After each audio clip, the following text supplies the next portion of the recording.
This museum has always been and continues to be home to Indigenous peoples. This place connects us to Indigenous ancestors who followed the waterways here, to the center of the continent for peacemaking, dialogue, and trade. This land is Treaty 1 territory and the heartland of the Métis.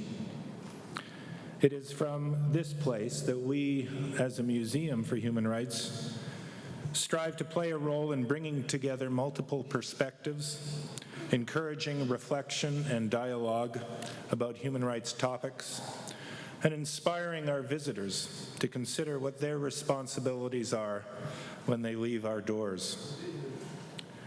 Gathered here at this summit are people with a wealth of knowledge and a wealth of experience. I believe this knowledge and experience can help our communities, our city, and our country confront the problems and challenges of racism. Many of you are here today and have dedicated your time and energies to fighting exclusion and discrimination in your communities, whether here in Winnipeg or in other places. Now, it would be foolish to suggest that any one summit could bring an end to racism in Canada. But I believe that gathering together to talk, to learn, to share, and perhaps to forge new partnerships and stronger relationships can make a difference. It can inspire us with new ideas and fresh perspectives. It reminds us that human rights aren't just found in the struggles in our nation's past. They are something we have to struggle for today and for the many tomorrows to come. You can find many inspiring stories within the walls of this museum. Take, for example, Viola Desmond. In 1946, Viola, a black Nova Scotian and a beautician, was already a business leader in her community in Halifax. In that same year, she refused to leave a whites-only section in her local movie theater in New Glasgow, Nova Scotia, and was arrested as a result. She appealed the arrest but lost her case, and yet her courageous stand inspired future civil rights activism across Canada. Last fall, the Museum for Human Rights had the opportunity to host Viola's sister, Wanda Robson. She told us that while she was in her 70s, she decided to return to university and was surprised in the classroom in her university that she heard the story of her sister being taught to her fellow students. Wanda was inspired to begin speaking publicly about her sister's experiences, and even today, at 83 years of age, she continues to visit schools, talking to students about racism. And I want to share with you what she told us during that visit. She said, "What happened to my sister is part of our history and needs to remain intact. We must learn from our history so we do not repeat it." And here we are, gathering together to learn from our history and from one another so that we may build a better future for everyone in our society. I would like to introduce Elder Fred Kelly, Elder Barbara Nepanak, and Elder Clarence Nepanak, who will be blessing this summit with an opening prayer and a pipe ceremony. Elder Fred Kelly is also known as Kind Walking Bear. He's a citizen of the Onagaming community of the Anishinaabe Nation in Treaty 3 territory and has been fighting for Aboriginal rights for more than 50 years. In 1965, at the age of 23, he led the first Indian protest march against racism in Kenora, Ontario. He was one of the organizers of the National Indian Brotherhood, and he assisted in its transition to become the Assembly of First Nations. Elder Fred Kelly was also involved in the drafting of the 1982 Canadian Constitution and the Indian Residential School Agreement that led to the creation of the Truth and Reconciliation Commission. Elder Barbara Nepanak is a member of the Pine Creek Ojibwe First Nation. She resides in Winnipeg with her husband, Elder Clarence Nepanak, and family. Barbara is a past member of the Special Advisory Council to the police chief of Winnipeg, and twice was recognized with the Mayor's Citizenship Award for her contributions to the Advisory Council. Barbara is the recipient of numerous awards and credits related to her positive work around cultural awareness, including Recognition Award for honoring women of distinction and the Grandmothers Award for keeping the fires burning with the Kanichik Incorporated. Both Barbara and her husband Clarence are recipients of the Queen's Jubilee Award and the Knowledge Keepers Award from the Circle of Educators, and have served for many years as advisors for the Canadian Museum for Human Rights. So I would like to offer my sincere thanks for their presence here tonight. Please join me in welcoming Elder Fred Kelly, Elder Barbara Nepanak, and Elder Clarence Nepanak.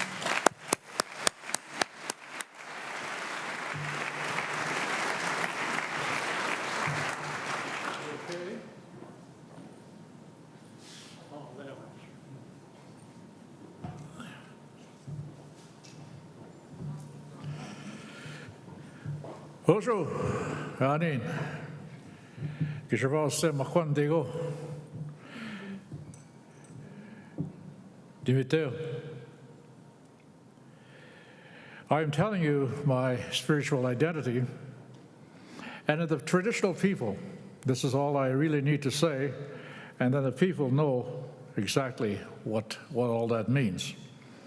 I was given the honor and given the tobacco to do the opening invocation for this august ceremony and for this gathering, as coincidental in many ways. And there are unscripted parts, which is one of the things. Be forewarned, if you ever want me to do an opening ceremony, we should be here till about 11 o'clock before we actually get to the agenda, okay? No, usually there are matters that come by way of visions that I have to share with you. First thing I want to share with you is the opening invocation that I did in lighting the pipe. This is a very ancient pipe that belongs to the family. I have the honor of carrying it for the family. And it will be passed on to the next generation. When I say my opening invocation, I will translate what I was saying. I point the pipe to the east, to the spirit of the wolf that runs from the eastern direction, guiding the two-legged as to where they should be going in the spiritual direction.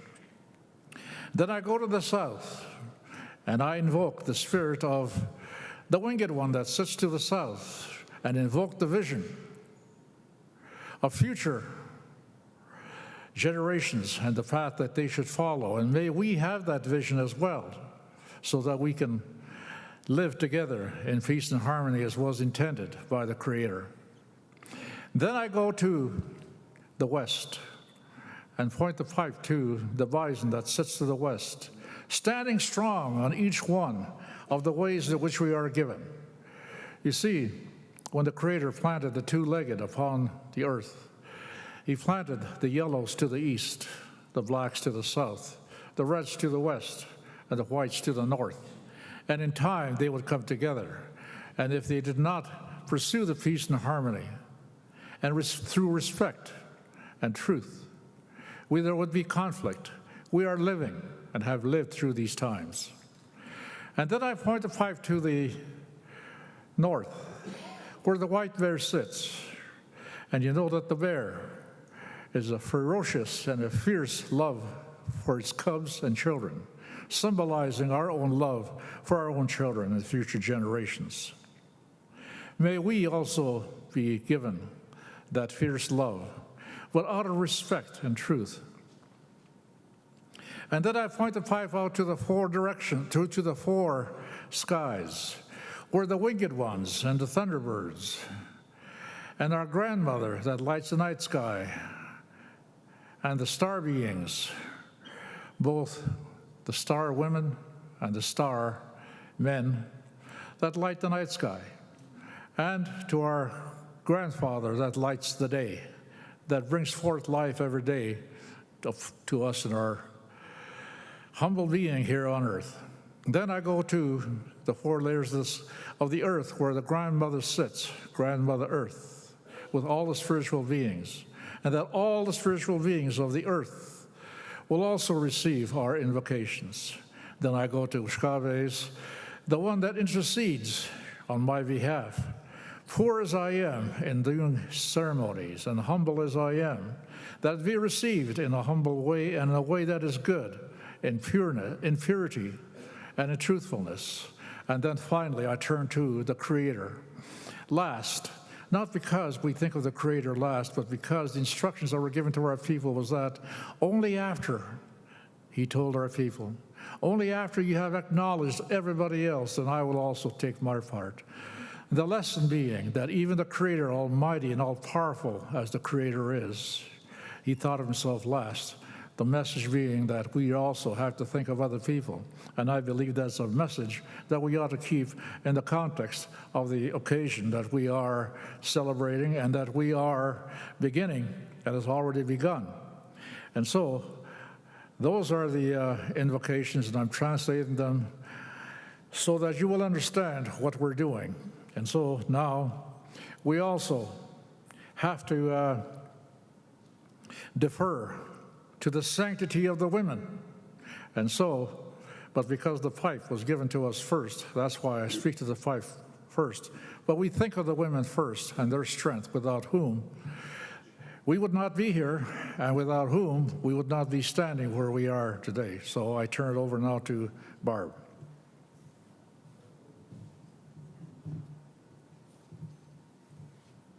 Thank you. I welcome you all to Treaty 1 territory. My traditional name is Nijubine Sikwe, to Thunderbird Woman, and I'm Bear Clan. I was taught by my mother and my grandmother to always pray in my language. And it's also our responsibility as women, not just Anishinaabe women, but all women from all walks of life, because we are life givers, that we should acknowledge the spirit of water. That is why I'm here today. I've been given the traditional tobacco offering for me to do this prayer. And I pray for all people all over the world. Doesn't matter what color skin you are, I pray for all people. I pray for our children and our grandchildren. So with that, I'd like to say my prayer. And, but I will not translate my prayer. I will just say it in the Ojibwe language. Ani Joseph Boyden kas mako dote. Mi ani na magi mi na magwan wa sema chimega hikituan wendibe. Vakcine da mi ani shima wenje sek matisiwen. Abegeni bo ani shna be khagota kitut. Mano baksene magi shamane do chisha wendi mikwo. Churabante go ngani chishika kweka kanon diam. Chisagi tiam. Ambege wek kap museng making chamanachi tiam. Menongom gishamane joe baksene mok. Mano minishina mena pamatisiwen. Ni bo abin on chika khota gitu. Ni bo ya khota gitu miziega ashe kushin kwek miziega yawat. Kege tashmi gwet ndiket nonga gishga. Kichine nda wat we nongom ga shichigengwe. Kwek wabshkie kewi no ego wandam wat anin kwek chishga kanundiam. Ambege chisagi tiang magash museng. Kichine dan ganin kiksketwana ma chini bo yan. Chigahi kitwana we mi anish kagi bishikina magwan. Yosami na mena binonchi yang ki kwe yang. Merkeni yengi bimini gomen ye. Kinama dege inwe. Miwe ngi gunam tabida. Manu jani ashtu mena kidonik. Iguane bezintan. But the share nongam kishamane the worship of Sandamo. Kitamagino Hishinam. Shawene Mishinam. Wabande Shinam. Anin quick teacher Matisiam. Okay, get to all my relations. Thank you. Miigwech.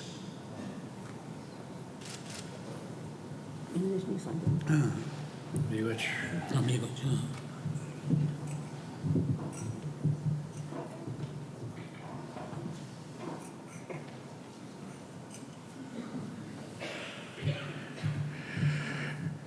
We want to do honor to this occasion.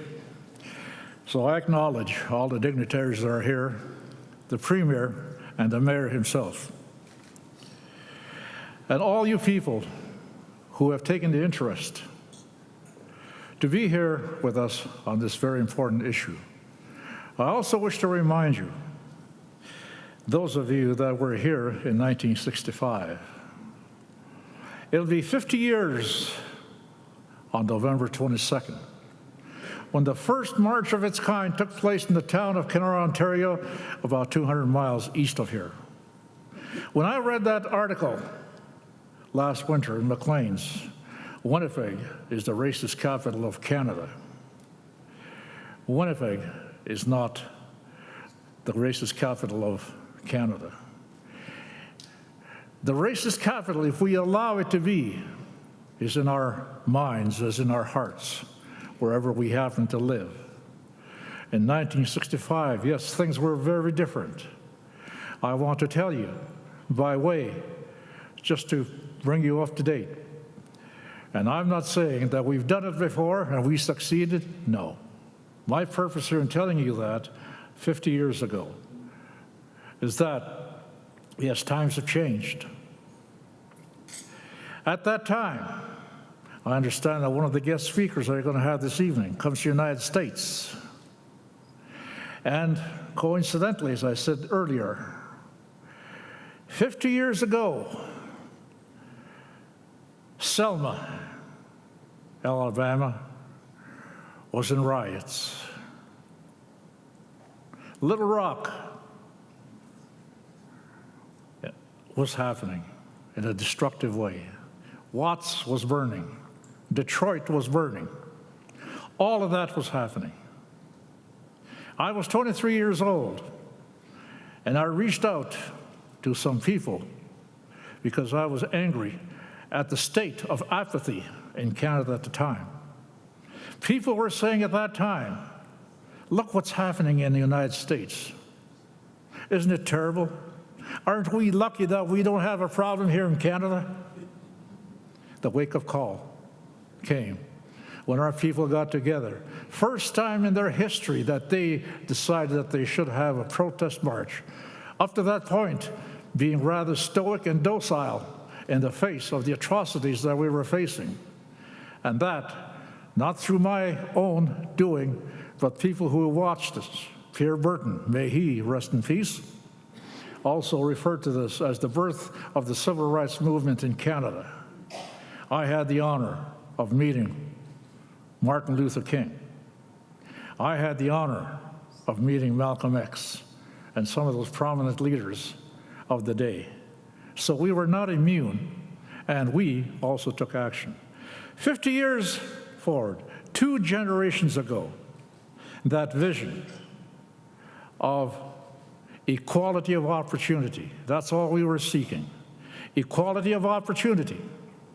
We're not seeking equality. We're not seeking anything else other than the human dignity, which this building is a testament to the vision of and aspires to that.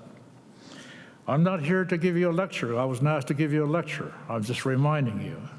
And so I feel that was my duty when I was called upon. I lit the pipe before I came here to seek a vision of what the message was going to be. And very quickly, the vision came forward. And so I'm going to ask the mayor to stand up in front of you. And I'm going to ask 2 ladies that I've designated, Wob's beautiful wife, my niece, and the mayor's wife, the real mayor, to please come up. And Wob will help you unfurl that blanket. And as he does that, I want to tell you the significance of the blanket. It's a woolen blanket. The woolen blanket is like the dream catcher of our people. It is webbed. And anything that is webbed belongs to the grandmother spirit spider that sits in the middle of the skies to protect us and to protect all of us.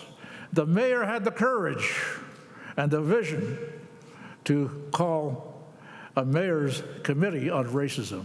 1965, we also demanded a mayor's committee on race relations. Through the political changes that took place, the interest dissipated, but nevertheless, the spirit still lived, and we have made significant progress in terms of moving towards that equality of opportunity. So, as they wrap this blanket around the mayor, they signify that past generations are now passing on the same vision and that same courage, and we wish you all that great success and never be disappointed. As if you place milestones in front of yourselves and benchmarks, if you do not achieve those, that spirit and that fire of equality and love will continue. And I want to congratulate the mayor on behalf of our people, on the past generations passing it on, and some of the young people at that time in 1965 weren't even around, and the mayor himself was not even around. My nephew Wab was not here. Now these beautiful people are taking on the mantle, things that were started some time ago, not only in the United States, but rather here in Canada. And now you're going to hear more about that. And I'm going to ask my nephew, Wab, to do an honor song for the mayor as the two ladies stand beside the mayor. Wab.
Pretty good.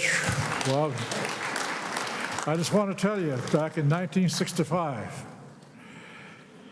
we dreamt wistfully, would we ever reach the time when our children would have that equality of opportunity to reach their potential? Not necessarily their full potential, because it's still not done. Bob is now heading Indigenous Studies at the University of Winnipeg. That was unthinkable back in 1965.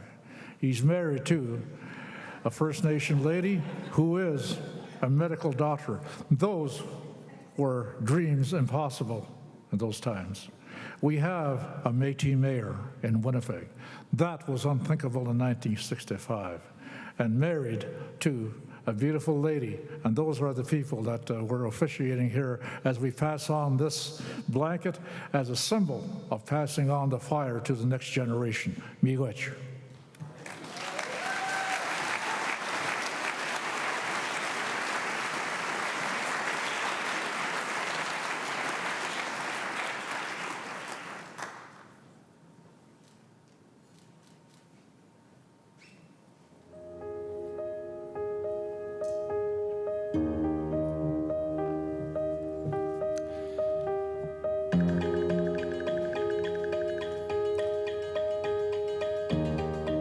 Thank you to Elder Barbara Nepinak, Elder Clarence Nepinak, and Elder Fred Kelly.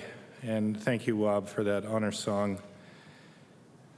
I'm reminded that honor is part of that partnership between the past, the present, and the future. And just as rights, human rights, belong to that partnership. To put together an event such as this summit takes the support of many.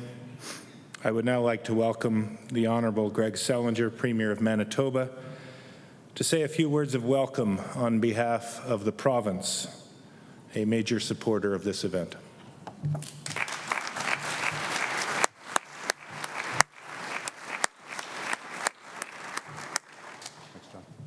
Thanks, John. Welcome to Winnipeg, and to the elders, thank you for the opening ceremonies. And I see many other elders in the audience, and your presence here makes an enormous difference in the tone that we take towards this event, so thank you for being here.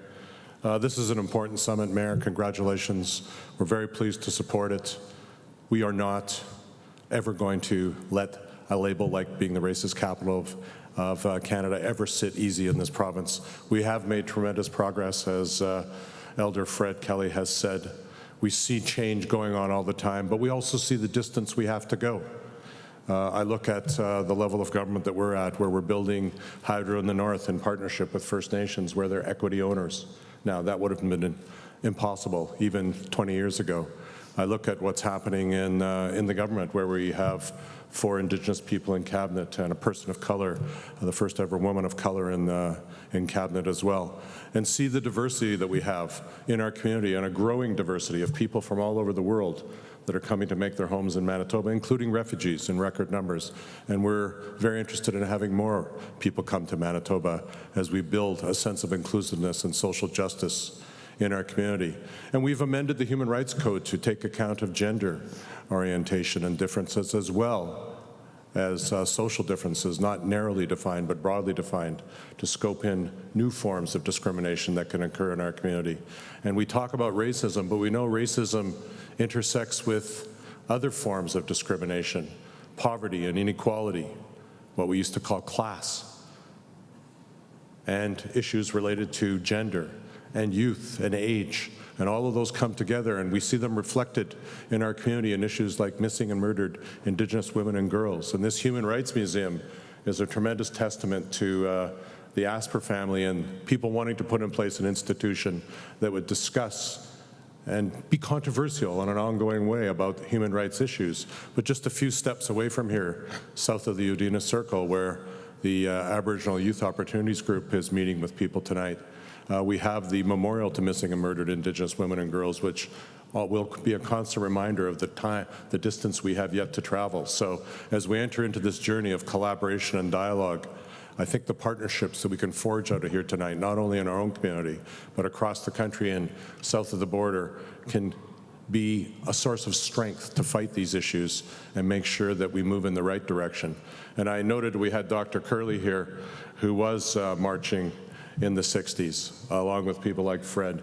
And Martin Luther King said that the moral arc of history bends towards justice. Well, it actually doesn't unless we make it bend towards justice.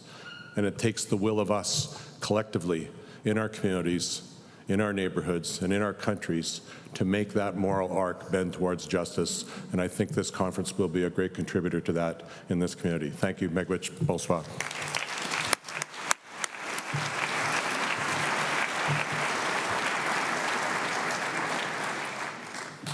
Thank you very much, Premier Selinger.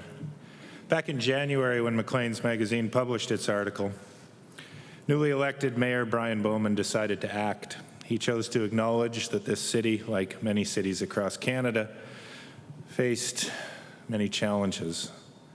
One in particular, he acknowledged that many of Winnipeg's citizens encountered racism and discrimination in their everyday lives. It was that acknowledgement and Mayor Bowman's willingness to talk about the problem that started the wheels turning and ultimately brought us all here today. I'd like to invite His Worship, Mayor Brian Bowman, to come and give opening remarks for this summit.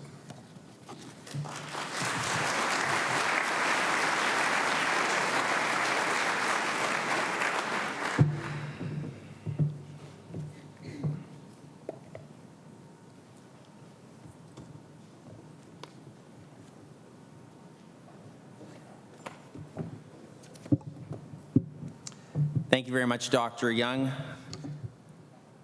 Welcome, elders, Mr. Premier, Ms. Harold, from Investors Group, our keynote sponsor, honored guests, presenters, and participants. Welcome, everyone, to the heart of Winnipeg, on Treaty 1 land and the traditional homeland of the Métis Nation, to this one national summit on racial inclusion. We're so pleased that you're all here. I ask that our elders from our Indigenous community joining us here tonight offer us their blessings and their prayers as we work together in this gathering. And I ask Winnipeggers, and indeed all Canadians from every background, from every community, to keep us and the task before us in their hearts. I'd like to thank Dr. Young and the Canadian Museum for Human Rights for being our partners, and Premier Selinger, Minister James Allam, and the province of Manitoba, along with Chairperson Albert Lowe and Executive Director Anita Bromberg of the Canadian Race Relations Foundation for their strong and their steadfast support for this endeavor. And of course, I extend a sincere gratitude to all of you for taking part in this summit with us here at the Canadian Museum for Human Rights, here on sacred land near the Forks. And to everyone joining us online via live stream and social media, to collaborate as we seek solutions in a collective spirit of honesty, of urgency, of determination, and hope. No one is born hating another person because of the color of his skin or his background or his religion. People must learn to hate, and if they can learn to hate, they can be taught to love, for love comes more naturally to the human heart than its opposite. Those were words spoken by Nelson Mandela. And their meaning resonates with hope, but not with heartache. Having to learn to love when it's something that we're born to give and to receive. And with those words in mind, I want to begin by reminding everyone why we're here. On January 22nd of this year, Maclean's published an article labeling Winnipeg, the Canadian city renowned for our generosity and for our compassion, as the most racist city in Canada. Later that same day, in an act of unity, this community came together to admit a difficult problem that none of us are proud of. When we could have split as a community divided and blamed or excused, Winnipeg chose the courageous path of truth in an ugly and shameful moment. I believe this to be one of our most important endeavors in Canada today, facing painful truths, changing old attitudes, and embracing the people and the practices that are helping bring about change right now, and developing and sharing new ideas to make Canada truly inclusive. This is the hard work that must be done to ensure dignity and opportunity for every person in this country, and to reclaim our highest aspirations as a nation. We began the difficult task to face the painful truth, and we committed in unity to work towards a solution. I was, along with so many others, so deeply proud of my city that day.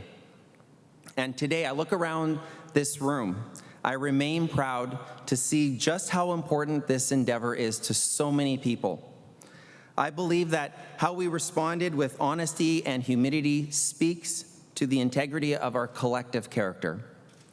And let us remain proud, but let's also tread mindfully. In these 2 days in this inaugural summit, we will not and we cannot mend the profound hurts and wrongs and injustices of generations and centuries. The One Summit is a stepping stone in a long journey, and we're here in commitment to that journey. Let us remain ever cognizant that there will always be those who believe we don't have a problem at all, or who believe there's no hope, that our work here today is pointless. Well, I don't accept that, and I'm confident that you too don't accept it either. That's why you're here. It's of course true that discussion alone is never going to improve the horrible experiences for a young black man who experiences discrimination applying for a job, or a South Asian Canadian woman taunted for wearing her hijab, or for Rosanna Deerchild having racist and sexist venom spat at her face from a passing car, or for any of the injustices we will hear about and learn from this evening and tomorrow. I simply can't fathom the cost to the city, to our families and future generations if we do not acknowledge, or if we simply don't try. What I passionately hope and what I believe we can do is by bringing together some of the best minds, the most dedicated hearts, people with a deep understanding of the need for racial inclusion, people who've been fighting on the front lines, I believe we can share solutions. We can cultivate new ideas and increase the tempo and urgency and the search for solutions across Canada. When we announced in March that this summit would take place, I recognized what an enormous task lay before us. But as word of our plan got out across the city and to other cities, it became Winnipeggers and Canadians became even more engaged in the effort. As interest to join Winnipeg's conversation poured in from across the city, from across Canada, from Abbotsford to Victoria to St. John's, Calgary, Toronto, and Halifax, it became immediately apparent that we are ready to face this together. And there exists a very real desire to begin this journey towards racial inclusion through actions and change. It's my hope that our journey will improve our ability to acknowledge that we do have a problem. More impactfully than any press conference or summit is the honest discussion at work, out in the community, with family members and with friends, when the cameras are off and we continue speaking the truth, even in private. Actually, especially in private. I want us to collaborate to better define what we can do as a city. These aren't just federal issues, these aren't just provincial issues, these are our issues to fix in municipalities across Canada as well. Let's take a closer look at precisely what can Winnipeg do and what is its role and its opportunities over the next 2 days. Let's try to develop concrete ideas that will help each of us as individuals acknowledge our own roles in racism, All of us, in some way or another, typecast, stereotype, or make decisions based on beliefs that are rooted in the same untruths as racism. We must take this opportunity to look for ways to inspire introspection and personal accountability that we can get into everybody's individual toolbox, because change, it starts from within. Now, I believe we can find ways to build more empathy. Regardless of race, creed, or religion, the common need and desire at the very foundation of every issue we face is the human need and desire to be heard and to be understood. How can we raise healthy, more caring, empathetic children? How can we become even more caring, empathetic adults? We must consider means to enhance our ability to accept and meet our innate human need to be accepted. And finally, I believe that in this summit, we can start to shape the plans that will guide us to judge less and accept more. Corporations, municipalities, faith-based organizations, community organizations, neighborhoods, we all benefit from the renewed ability to see each other's side from a perspective that expands far beyond our own personal perspectives. With your participation in panel engagements, through your shared stories in our expression booth, and your comments throughout this entire event, and following our discussions and sharing over tonight and tomorrow, the information and ideas are going to be vast, they're going to be broad, and they're going to be plentiful. The City of Winnipeg's Equity Committee, chaired by Councillor Cindy Gilroy, has led the charge to take on the enormous task to take all of the information from this summit, including transcriptions of the expression booth videos, and prepare a final report to document our collective voices. And then at our planned press conference next January, 1 year after the Maclean's article was originally published, labeling Winnipeg as the most racist city in Canada, Winnipeg will show what we've actually done to address racism together as one community, and to share what steps we intend to take moving forward together, so our journey begins to shift from ideas to action. I believe that having shareable ideas that we can use now as a result of your participation today is not only possible, but I believe it is achievable and worth every moment of the time you've given us. Nancy MacDonald, author of the Maclean's article, is here this evening. And I want to thank you, Nancy, for shining a light into a darkness that cities across the nation all share. Elder Lyle Longclaws has written, "Before the healing can take place, the poison must be exposed." And while I do thank Nancy, I note there are many, many, many people in this room who have dedicated their lives, their careers, to telling the truth about injustice and racism in our society. And I want to thank every single one of you for focusing your questions for us so clearly, and for your important roles serving as beacons of light in our community. Thank you very much.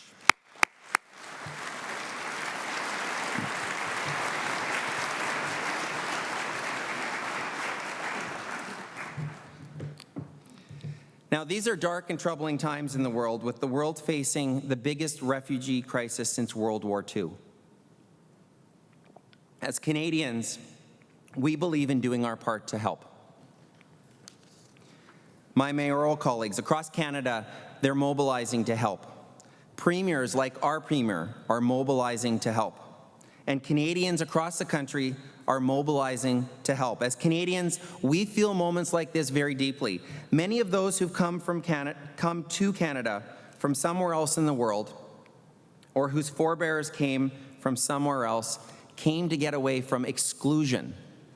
Exclusion due to poverty or lack of economic opportunity, exclusion based on religion or political intolerance, or tied to race, ethnicity, or language. This museum is full of vivid and terrible examples. Immigrants to Canada have come for generations in the hope and the confidence to be included. Racial inclusion, it should be second nature to us by now. And at our best, it is.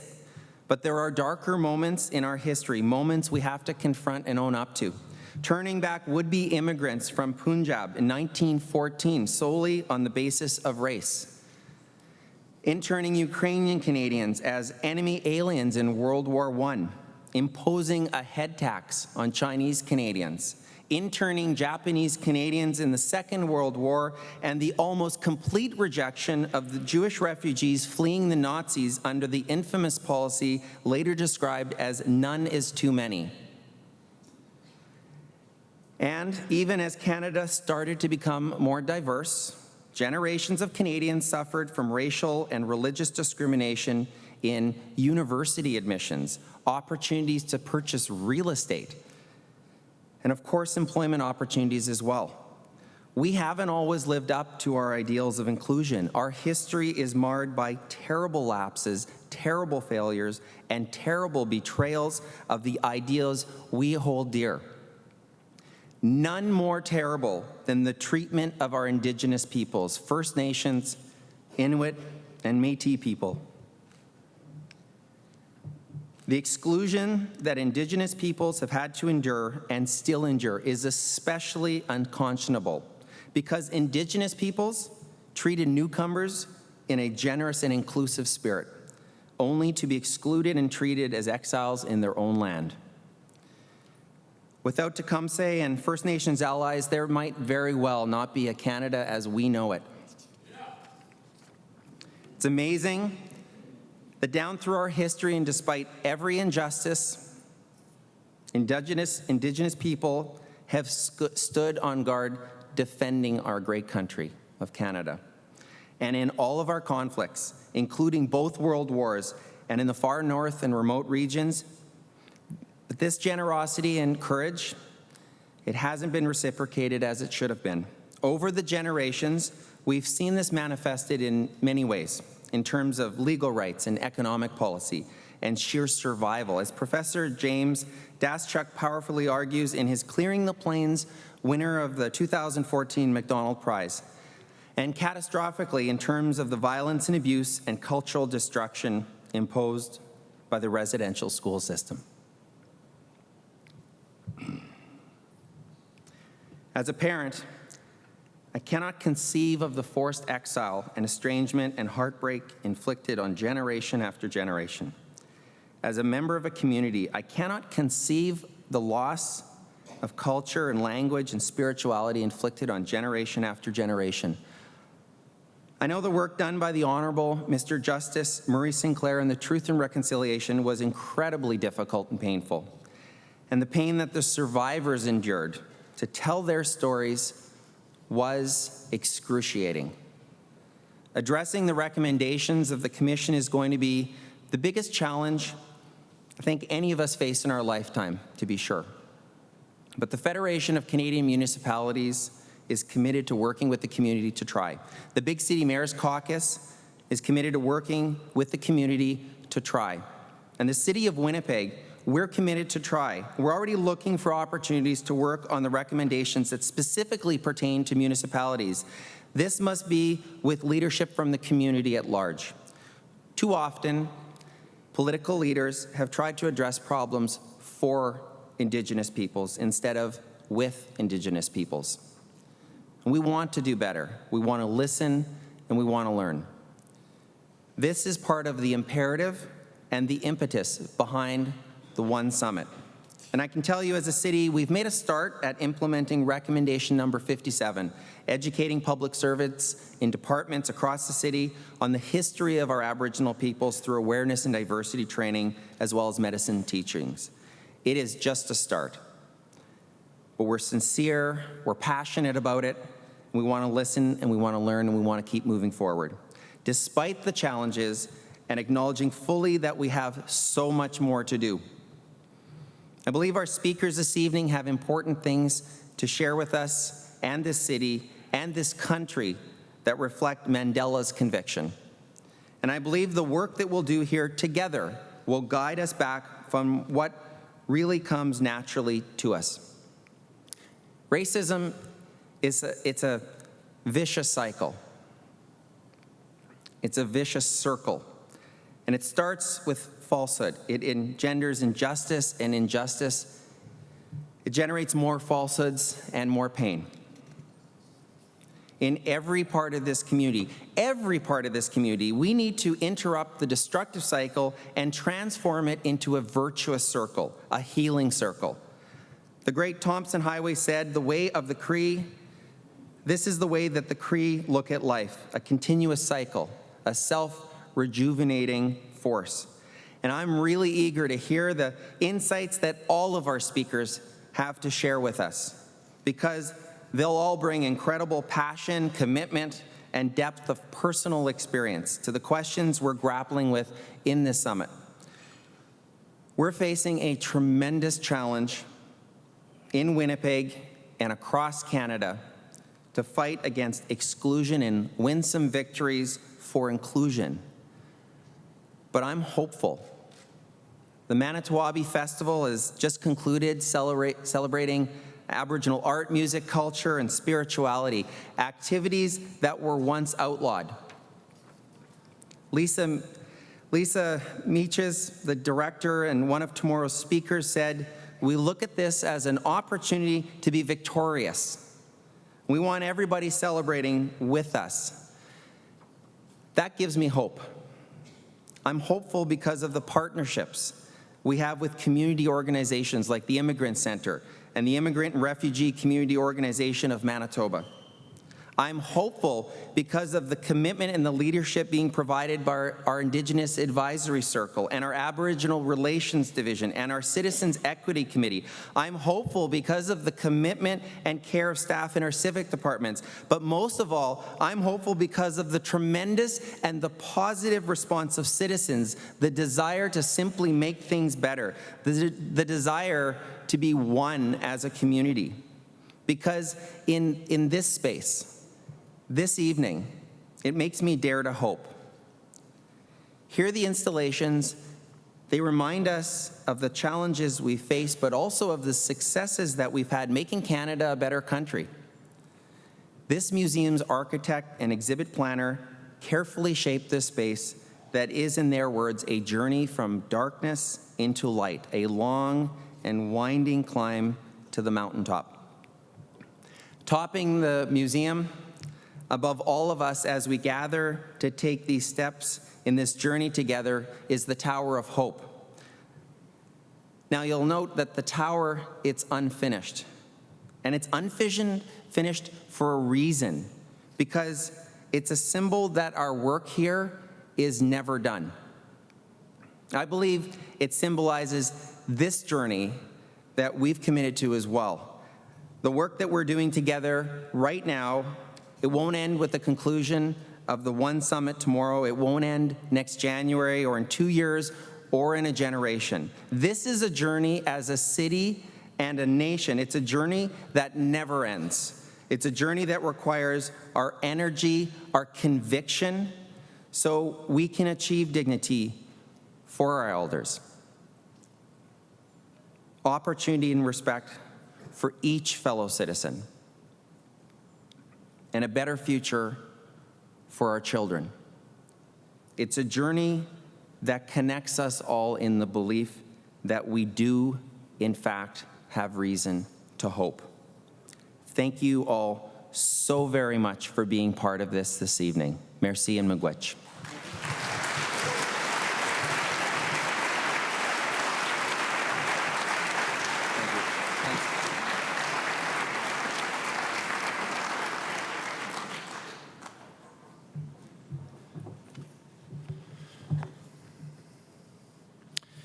Thank you, Mayor Bowman. I think we've already been well nourished this evening.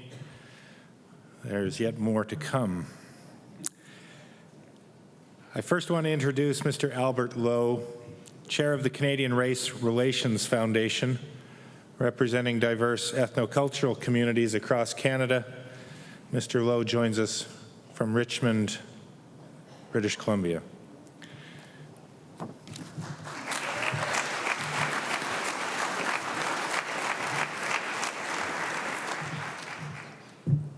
Good evening, elders, your worship, and Mrs. Bowman. Premier Selinger, Dr. Young and Mrs. Young, distinguished guests. I'm so honored to be standing here on behalf of the Canadian Race Relations Foundation. I want to extend my deepest gratitude to your worship for your leadership, for taking the initiative to organize this summit, and also with the full support and participation and partnership of Dr. Young and the Canadian Human Rights Museum. The Canadian Race Relations Foundation was created as part of the Japanese-Canadian Redress Agreement. And as you know, the Japanese-Canadian redress could not have happened without the leadership of the National Association of Japanese Canadians under the capable and inspiring leadership of a Winnipegger, one that belongs in your midst, Dr. Art Mickey.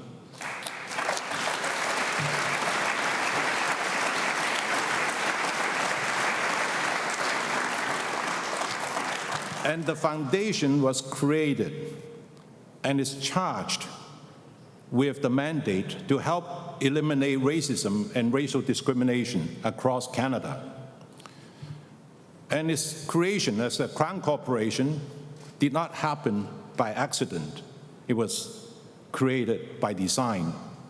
And thanks to the magnanimity of the Japanese-Canadian community, and again, the foresight of Dr. Mickey, we have this group of people, even though we are a small organization, but we have managed to reach out, following Dr. Mickey's example, to partner with many different organizations across Canada to try to accomplish a very broad national mandate.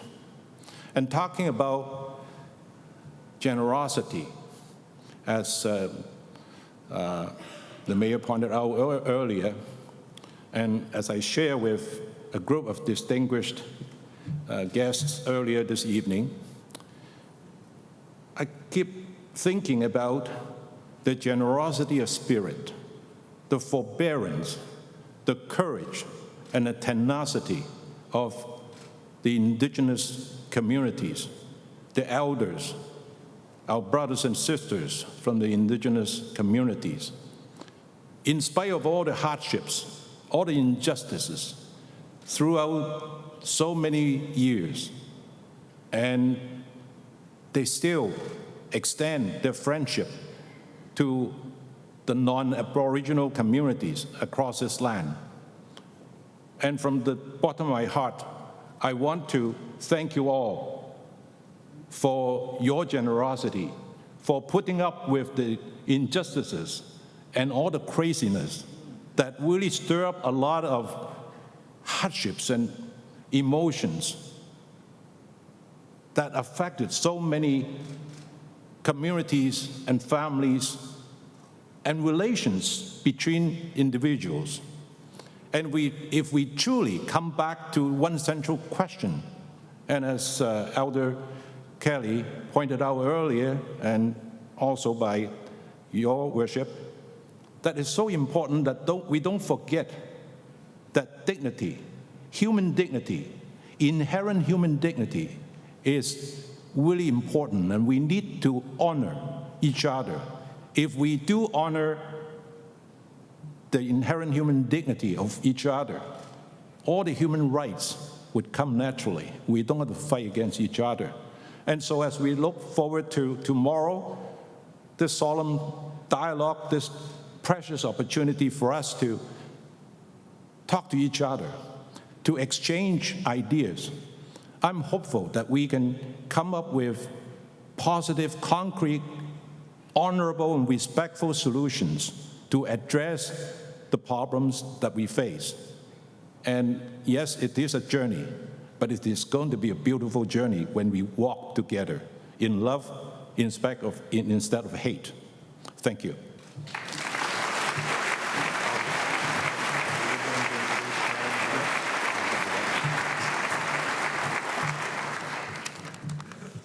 And now I also have the honor to introduce to you tonight's keynote sponsor, Sharon Harrod, Vice President of Human Resources at Investor Group.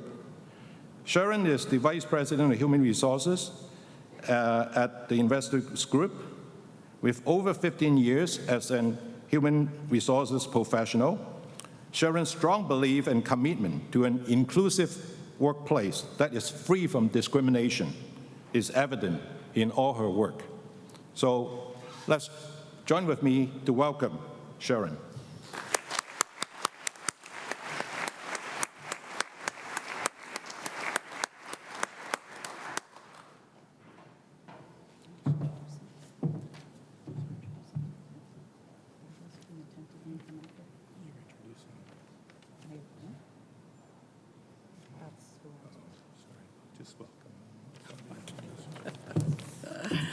Just going to roll with it. Good evening. Tonight I have the honor of not only participating in this exciting inaugural One Summit, I also have the honor of introducing your keynote speaker. Please welcome to the stage your keynote speaker.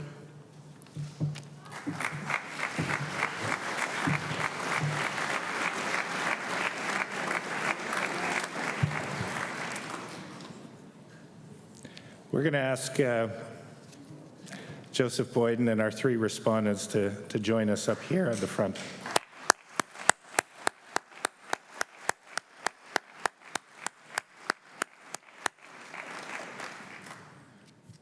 While they're coming to the front, our keynote speaker tonight is award-winning author and teacher Joseph Boyden. Mr. Boyden grew up in Willowdale, Ontario. He is a Canadian of Irish, Scottish, and Métis roots. His first novel, 3-Day Road, won the 2005 Rogers Writers Trust Fiction Prize. His second novel, Through Black Spruce, won the 2008 Scotiabank Giller Prize. His third novel, The Orenda, was shortlisted for several literary awards and won the 2014 Canada Reads competition. And the name of that competition was A Novel to Change Our Nation. A common theme in Mr. Boyden's literary works is the systemic racism and oppression faced by Indigenous peoples, both in history and in the present day. His storytelling has opened people's eyes to the realities of racism and exclusion in Canada. Joseph Boyden teaches Canadian literature and creative writing at the University of New Orleans and splits his time between Louisiana and Canada. We consider ourselves very lucky that he has taken some time to visit us here in Winnipeg. And as he is coming to the stand, we'd like to ask our three respondents to also come and sit up on the stage. We will hear from Mr. Boyden, and then we will hear also from Dr. Gerald Durley, Aisha Alpha, and James Wilson. By way of introduction, Dr. Gerald Durley first became involved in the American Civil Rights Movement in 1959 and spent much of his life working on and speaking about civil and human rights issues. He was recently recognized by U.S. President Barack Obama as a champion for change. Aisha Alpha was born in Nigeria, raised here in Winnipeg, and now makes her home in Toronto. Aisha is a rising comedian who has made multiple appearances on various television shows. Aisha has said that she often faces questions about her race and ethnicity, and that she frequently works these experiences into her comedy. And James Wilson is the Treaty Commissioner for the Treaty Relations Commission of Manitoba, which strengthens, enhances, and rebuilds the treaty relationship. Mr. Wilson also serves as an advisor on the Mayor's Indigenous Advisory Council and the University of Manitoba's President's Advisory Council. He is an administrator, a teacher, and an athlete, and has served in the U.S. Army's Special Operations. So with that, I am going to now yield the mic to a very patient Joseph Boyden. Thank you.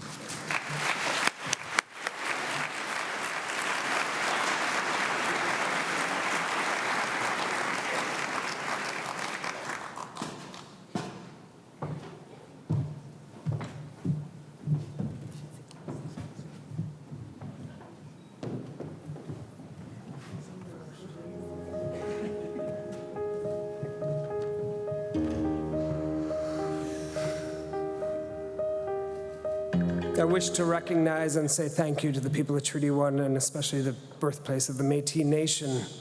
Miigwech, thank you for inviting me to the traditional lands of the Ojibwe, the Métis, the Saulteaux, the Cree, the Dene, the Dakota, and many others. 1. Ani. Ojo. Hello. My name is Joseph Boyden.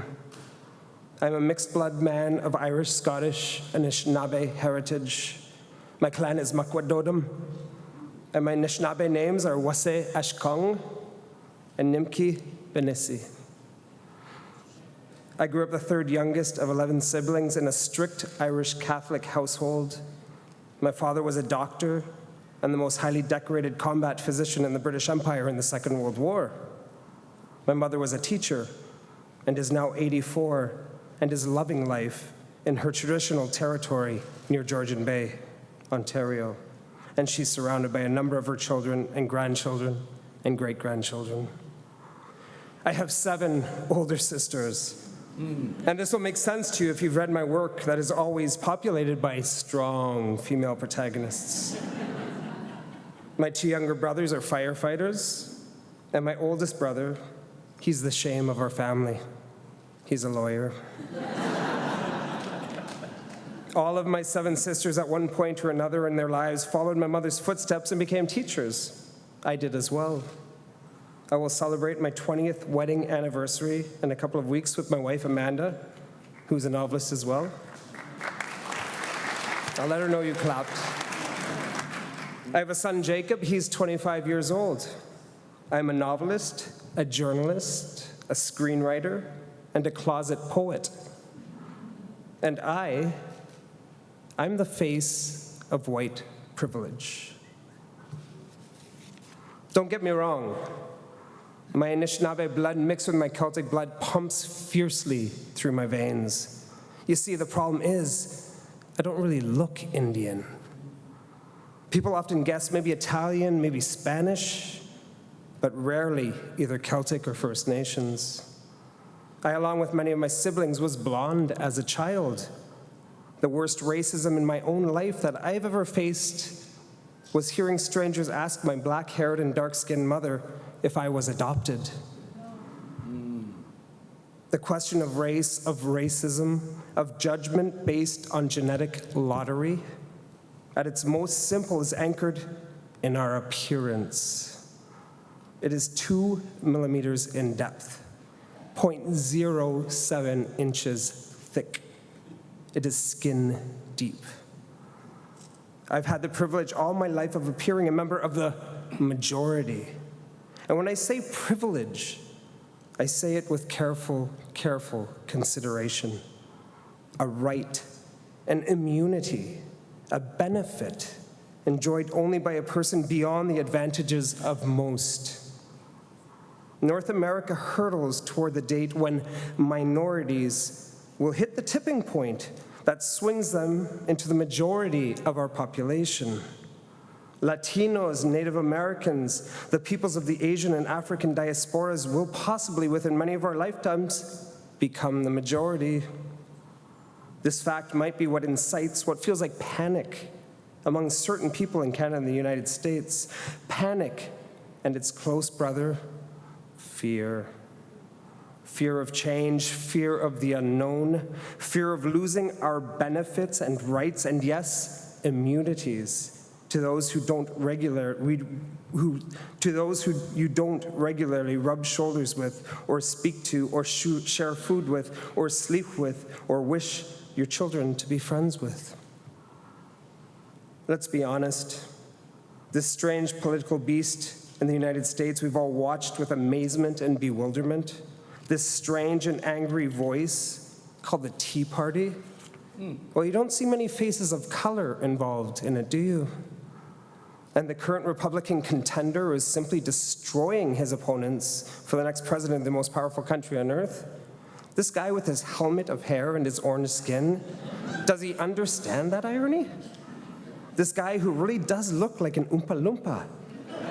He can spout the most base and hurtful and illogical and outrageous comments like Latino immigrants are rapists and murderers. And rather than being taken down and out by the outraged, his popularity, his numbers only continue to climb. Outrageous indeed. At the heart to it, maybe then, is outrage. But who is so outraged that they will do anything in their power to prevent our tired, our poor, our huddled masses yearning to breathe free from coming upon our shores? And what is the fallout of this? The photo of a child's lifeless body washed up on the shores of a distant country, his father desperate enough now that Canada was officially turning his family down to try and make it there illegally. In other words, to come to a place of refuge because the alternative was his family would die. His family did die. But why? Red tape? Yes. Fear of admitting citizens from countries deemed to have high rates of terrorist activities? Yes. Fear? Yes. Fear. Did you know that outrage has a sibling? That sibling is fear. The boy I speak of, you know, the one face down in the sand on a Turkish beach. His name, Aylan Kurdi. He was 3. His 5-year-old brother, Galip, also died, as did their mother, Rehan. Their father, Abdullah, he's alive. But how do you live after that? Should we be angry to find out that they'd applied for asylum with the Canadian government? Should we be angry and heartbroken and bewildered that a family has been destroyed, has been killed because of red tape? Should we look at ourselves and say, oh shit, it's my fault too? We Canadians, we're a polite people. We're a measured people. We're a content people. We are, I think, a complacent people. Too complacent?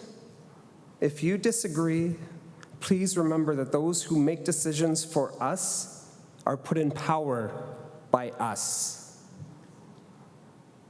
Did you by chance hear the story this week of a 14-year-old named Ahmed Mohammed, who brought a homemade clock to school for a science project and was arrested on suspicion of making a bomb? Perhaps racism is not only just 2 millimeters thick, but also as paper thin as a foreign-sounding name. Aylan Kurdi, Galip and Rehan and Abdullah Kurdi, Ahmed Mohammed. These are names that stoke not just outright concern, but fear. These are not the names so many of us want for our neighbors living next door. These are not the names of those who typically cut right through the red tape of our governments, of our immigration policies. Not only does skin pigment cause anger and fear, so apparently do certain consonant and vowel constructions that when spoken don't align with our own ears. I feel that I've been taught, especially since 9/11/2001, to listen to those dog whistles that make the hair on the nape of my neck stand up. To be not just concerned of the other, but to be fearful and even outraged by him and by her. We've been indoctrinated, I think, in this age of fear, Canadians and Americans alike, to become simple racists. But then I see a photo of a 3-year-old boy lying face down on a pretty beach, lying there dead, and so completely alone. And I realize that outrage and fear of the unknown, it's too easy. It's too simple. And it's this that I must fight. Yes, our country is racing to the tipping point that within many of our lifetimes, the minority populations will become the majority. And yes, I think this stokes much of the anger and all the ugly siblings who come barging in along with it. We don't like change, and to be honest, we often don't like sharing. I hear it loud and clear. This land is not your land. This land is my land. Let me tell you something interesting, though. Ask any First Nations person in this country his or her thoughts on immigration and the ideal of sharing land, of sharing resources, of taking in our tired, our poor, our huddled masses, yearning to breathe free, and listen careful to what you hear. Our Indigenous people certainly see the irony of these contemporary and orange-faced fearmongers screaming that immigrants are evil, that outsiders are rapists and murderers and pillagers. Yes, we indeed get the irony. And if you believe that Canada is a post-racial society, well, I'm willing to bet heavily that your skin pigment is lighter, not darker, and that your name does not sound like Elan Kurdi or Ahmed Mohammed, or you are one of the minorities that hurdles as I speak to becoming, within many of our lifetimes, the majority.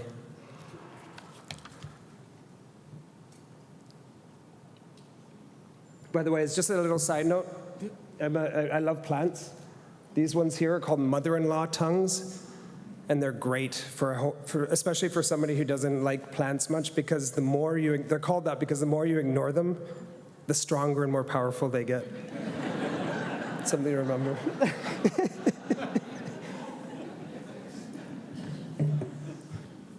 Two. Hey, boys. My friend Tanya, she's pretty special. She's 39. She's an Inuk from up north. She's the mother of 2 amazing daughters, and she's really smart and good looking. She's an artist and musician. Her talent has found a way to blossom into the lives of many, many people. Tanya travels the world sharing her brilliance, her spirit, her orenda.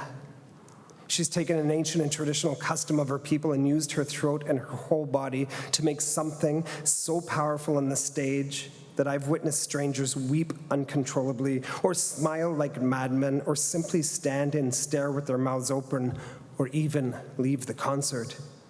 She's that good. Tina Fontaine was a special kid. She was 15 from Saiking Reserve and living right here in Winnipeg. Her father was beaten to death by 2 drunken friends in 2011.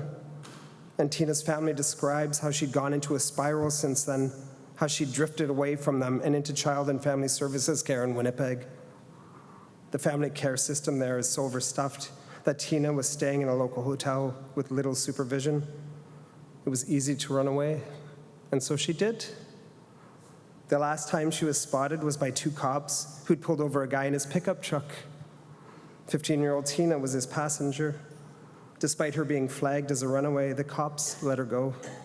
Not too long after, while searching the Red River for another missing woman, Tina's body was discovered in that river, stuffed into a garbage bag. Tina was a really good student. She loved her family very much. My wife, Amanda, I can claim that she's special. She's 50, although when people hear this, they don't believe it. She's a novelist and a screenwriter. And almost half a lifetime ago, when she was 27, she was brutally raped and left for dead in a Milwaukee neighborhood as she walked her evening shift at a local bar. The assailant strangled her so hard that her contacts popped out of her eyes.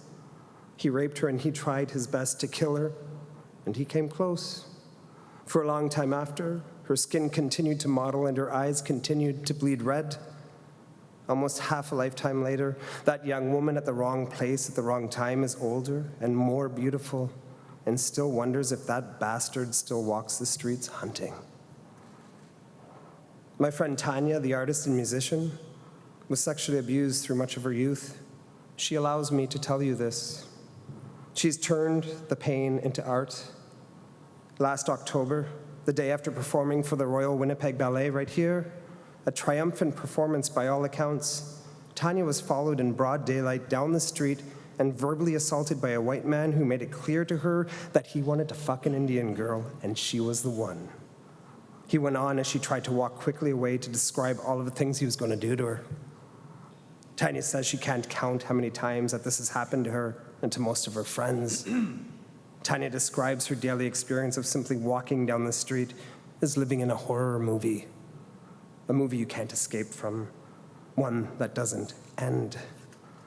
After her treatment by this man, Tanya got back on stage that night and performed triumphantly once again in front of a sold-out audience.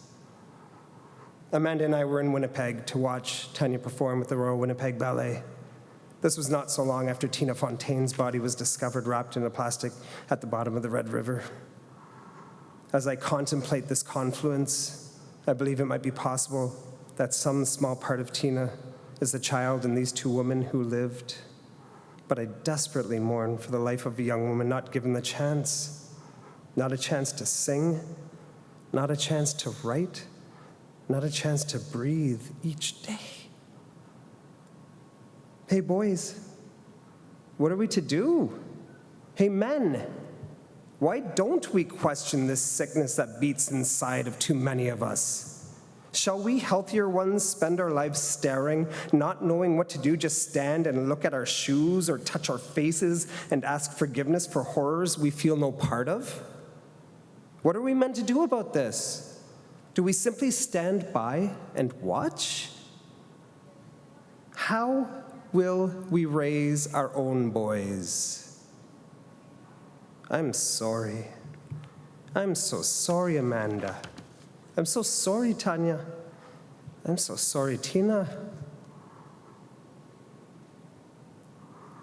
If there is a physical manifestation of racism in this country, if there is a corrupt and oozing heart to it, it is in the plight of our murdered and missing Indigenous women and girls. The most conservative estimate floating around is that there are nearly 1,300 Indigenous women and girls who have been murdered or gone missing in this country in the last years. The people I trust say it's much closer and probably far higher than 1,800. If you are an Indigenous woman in this country, you are 4 times more likely to die violently than any other group of women. The majority of our population demands an inquiry into this travesty, and yet the federal government not only completely shuts down this call, but twists and outright lies about the statistics recently released by the RCMP to make it sound like the majority of solved murders were committed by the husbands of these women. The fact of the matter is that Indigenous women are more likely to be murdered by a stranger than any other group of victims, and please do not forget that. Do not believe the lies. Teach. And so why no inquiry? Why the denial that we have a massive and criminal problem in this country? Because by holding an inquiry, we're going to be forced to face what so many don't want to face or admit to. Not just that the historical treatment of our First Nations, Inuit, and Métis peoples has been incredibly racist, and yes, an attempted cultural genocide. I say attempted cultural genocide, for to say cultural genocide suggests that it happened. Clearly tonight, WAB shows that it has not. Our ongoing treatment of our most vulnerable, the turning away of our heads to the horror that is our murdered and missing, is easier to do than admit that something very sick beats in the very heart of this society. Winnipeg, I think, is the perfect place in which to enter a discussion on race and racism. Winnipeg is not just the geographic center of Canada. It's the psychic center, the place where East meets West, North meets South, where the colonist mingles with the Indigenous, the meeting place, the bartering place, the mixed blood community cradled in the arms of rivers. We also know that Winnipeg was recently labeled the most racist city in Canada. My friend Rosanna Deerchild was unwittingly and uncomfortably made the face of this crisis by a certain national magazine, one that I admit I'm a contributing writer to. I did not write that, and I am thankful that you are here tonight. Is it, though? Are you the most racist place in this country? Who's in charge of counting? What are the criteria? What was the skin pigmentation of those who made this call? What I have heard is that Winnipeg's name comes from a Cree expression that translates loosely to murky water or muddy water. Indeed, to label your city as the most racist place in our country is to enter said waters, and enter them we must. If we are to truly look into the deepest, darkest corners of our society, of our country, of our deeply ingrained and embedded racism, we're going to find staring back at us the thousands of eyes of our missing and murdered Indigenous woman.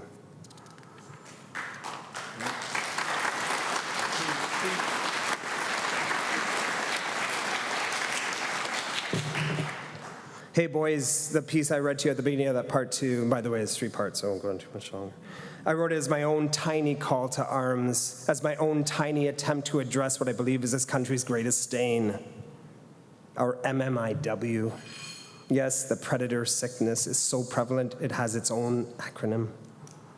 I made a shout out to the wilderness late last year, asking others who dabble in writing like I do to answer my call, to howl back from their lonely writing desk, from their own tiny corner of the country, in the hopes that we could show our fellow citizens and government that we as artists care.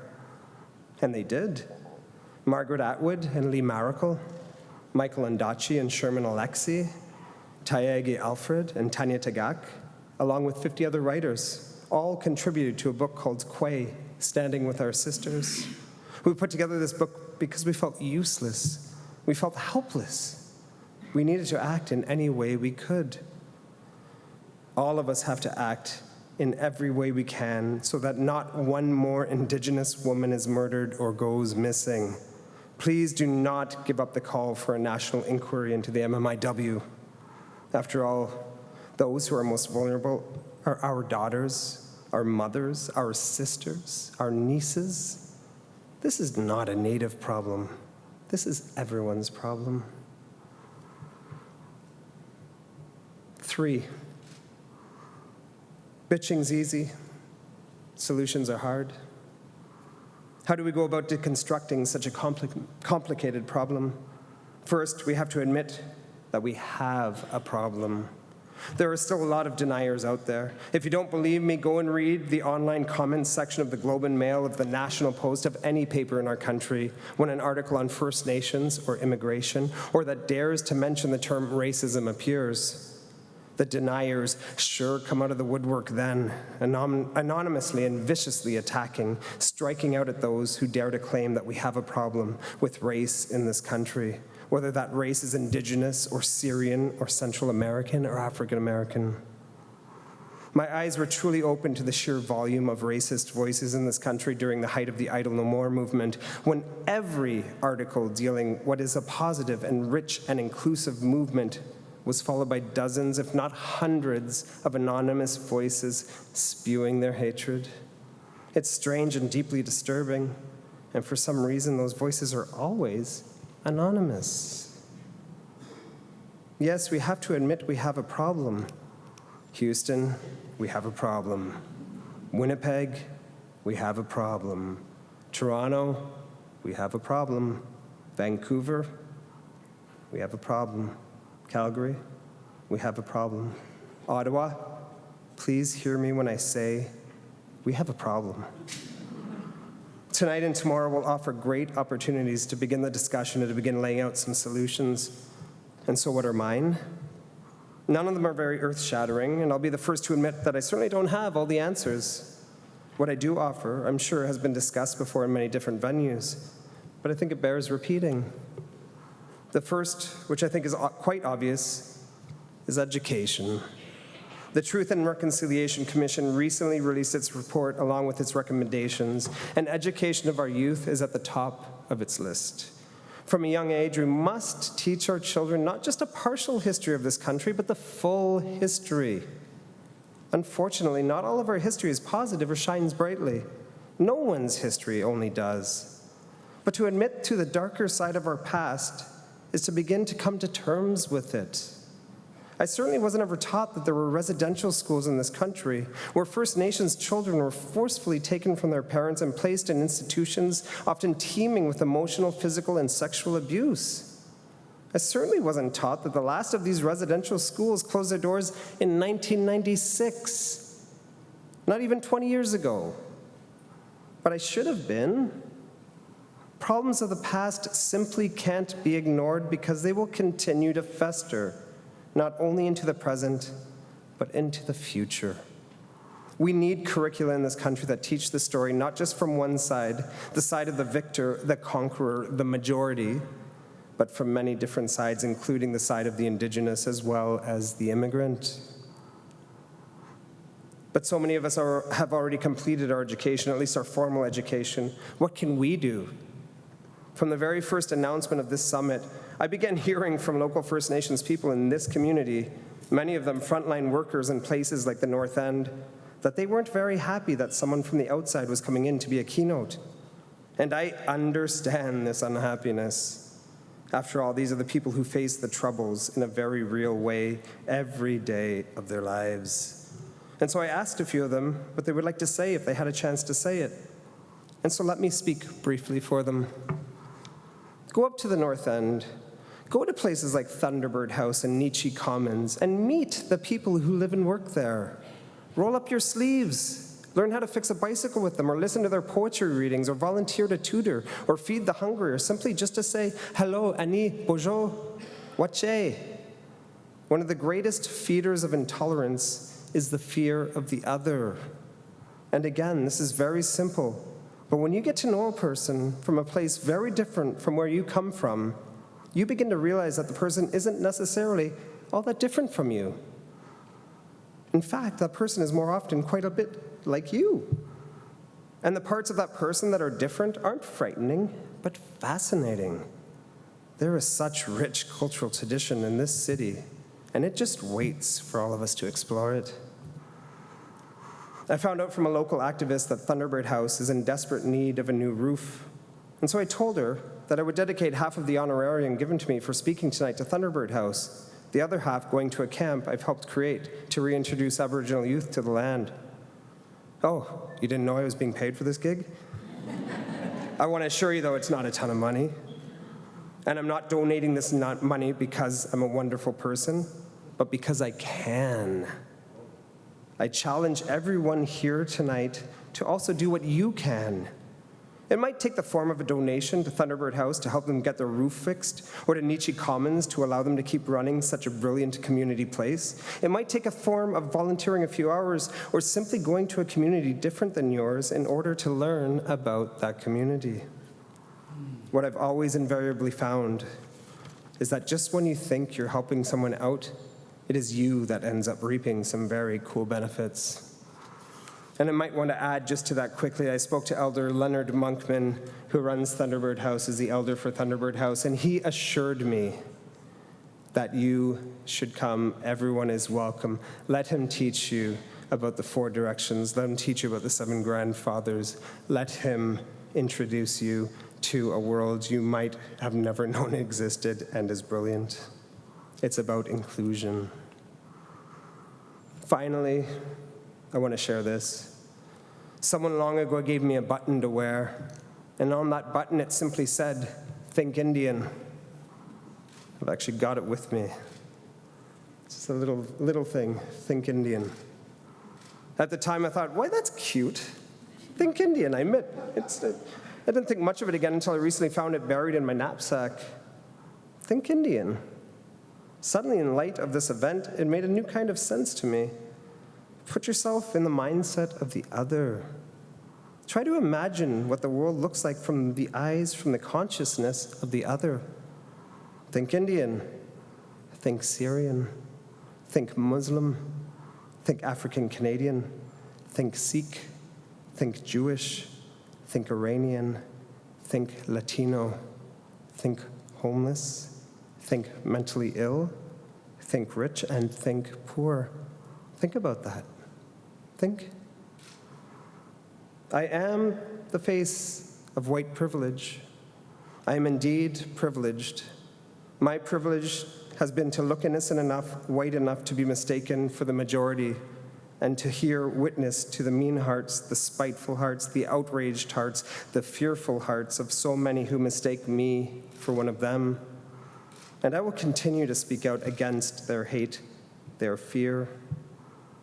I asked my friend, the great artist Tanya Tagaq, the Inuk throat singer, if there was anything she could say through me, since she is a woman who lives with the hate and fear spewed at her on too regular a basis. And do you know what she's told me to say? She said to me, "Tell them this, powerlessness will be met with power, cruelty will be met with empathy, ignorance will be met with conviction, violence will be met with mercy, and we will not be broken.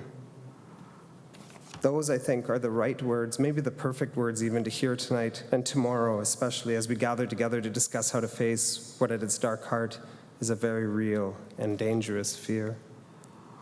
Chi miigwech.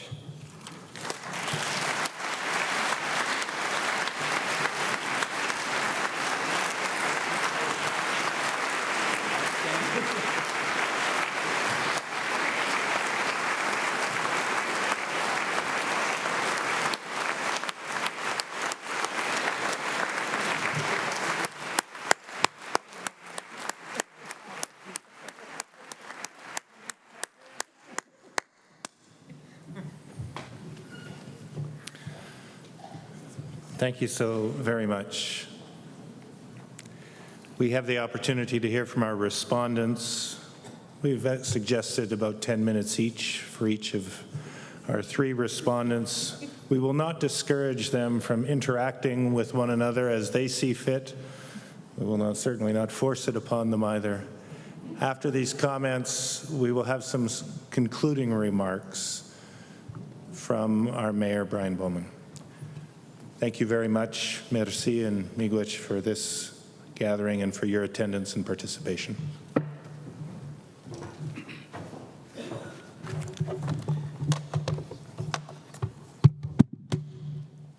Good evening. Am I by myself? Good evening. I'm being discriminated and I just got here.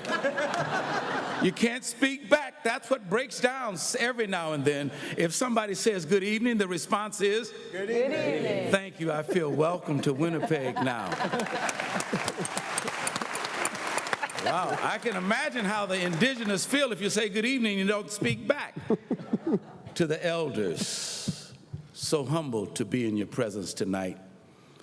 It means a lot to the Premier Slaughter and also the mayor. It took a lot to do what you're doing and what you're saying. As I listen to Fred Kelly and go back over the years, it's interesting how life moves in cycles. Up today, down tomorrow. We face so many mountains. We face so many rivers that are so wide to cross. And tonight, as I listen to the speakers, a thought came to my mind, Mayor, that Winnipeg could go from denial to deliverance. From denial to deliverance, because you can't be delivered until you realize you need to be delivered from something. Something that holds you back, something that says we have a privileged mentality. So in response to Joseph's eloquent, very powerful remarks, now it's interesting for me because they said we had 10 minutes to respond. Then we got ready to get up and they said it's going a little long, make it 5 minutes. So I said it takes a Baptist preacher 5 minutes to clear our throats. If we can't laugh, if we can't share, if we can't communicate, very seldom have I come to a conference where at the first night, the eloquence of what you said and all of the speakers and what Elder Kelly was talking about, I was there. I started with Dr. King in 1959. Andy Young and Jesse and John Lewis and all of us were there. Went to jail 27 times, trying to make the world a little bit better, not understanding why these are original signs that I brought. This is a sign from the Department of the Navy. Showers, white officers and colored officers hanging. Growing up, signs like this from Texas. No dogs, no Negroes, and no Mexicans. Standing out, hanging. When I first got to Nashville, watching, and I had to drink at a colored water fountain, not the white water fountain. And I looked at that and I wondered, these people don't know who I am. Why do they have this privileged mentality?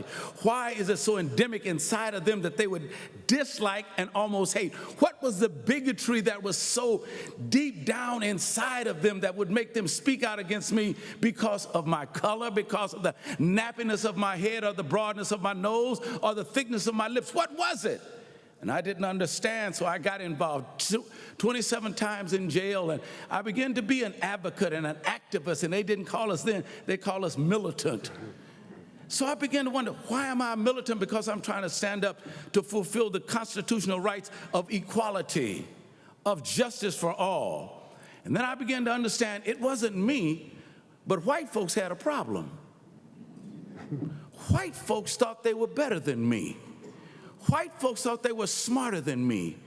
White folks thought that they had something bigger than me, even though we were all created in the image of a great creator. But I was only 18 or 19 then, and I didn't understand it. But tonight, at the beginning of this conference, something has already happened. Something that I was saying almost 50 years ago, and 45 years ago, and 30 years ago, that if racism with its double-edged, thick tongue of lies and deceit is to ever be defeated, white folks have got to understand that we're all equal. That's hard. That's hard. And our speaker tonight, this is why I admire you. I've just met you. But I've always looked for a white, privileged person to get up and speak to white folks.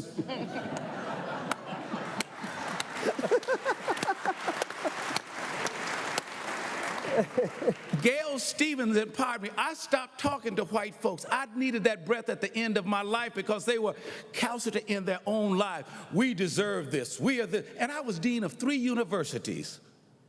And yet they had that attitude. And tonight, a white man got up and spoke to white folks as well as those of us who are minorities. And that means a lot. That's because when you begin to recognize, one thing begins to occur: communication. He used the word awareness and education. I believe that communication is the key, that education. And communication is predicated upon 3 primary principles. I must understand you. If I don't understand you, I cannot communicate with you. I must understand you. And in order for me to understand you, I've got to ask questions about you. You've got to hear my pain. I've got to hear your pain. There's got to be some mutual understanding. Then there's respect. If there's no respect, there can be no communication. And if there's no trust, it's all dead. And what happens is that he talked about it tonight, fear. Fear is always predicated upon the unknown.